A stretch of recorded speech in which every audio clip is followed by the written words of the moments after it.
Est-ce qu'il est... On parle toujours du dysfonctionnement ce matin, vendredi.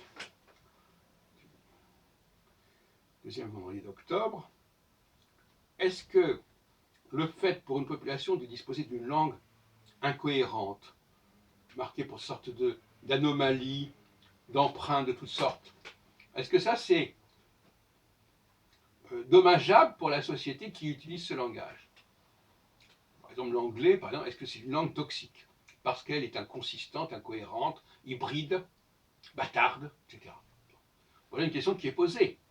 Certains diront que ça n'a pas d'importance, parce qu'ils vont dire que la langue, ce sont des conventions, c'est un métalangage à la limite. On emploie ce mot-là, on pourrait en employer un autre. Et l'autre école que je représente, qui dit au contraire qu'une langue est un système plus ou moins consistant, plus ou moins cohérent, plus ou moins structuré, plus ou moins corrompu, et plus ou moins corruptible, et qu'on peut corriger, qu'on peut rectifier, qu'on peut restaurer.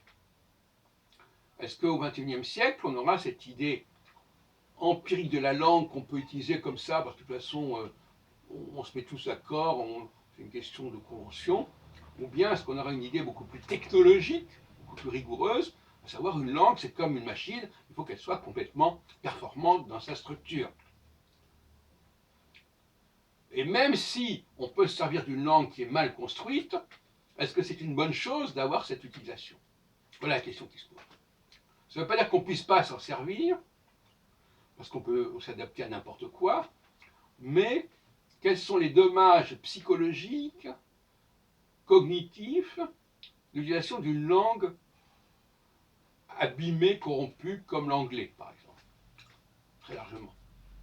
Ou est-ce qu'il vaut mieux une langue très construite, très organisée, très structurée, comme pour moi le français l'est largement par rapport à d'autres langues en tout cas. C'est la moins pire des langues pour moi. Donc, de ce point de vue-là, la question se pose. Dans le dysfonctionnement, la chasse au dysfonctionnement, est-ce que le fait d'utiliser une langue qui n'est pas construite correctement, qui est plus ou moins déconstruite, qui s'est déconstruite, qui a eu une grosse déperdition, une grosse corruption, est-ce que c'est une bonne chose de perpétuer ce genre de langue? Voilà. Et ça, c'est ce que j'appelle un des facteurs de dysfonctionnement potentiel qu'il faut dénoncer, qu'il faut repérer.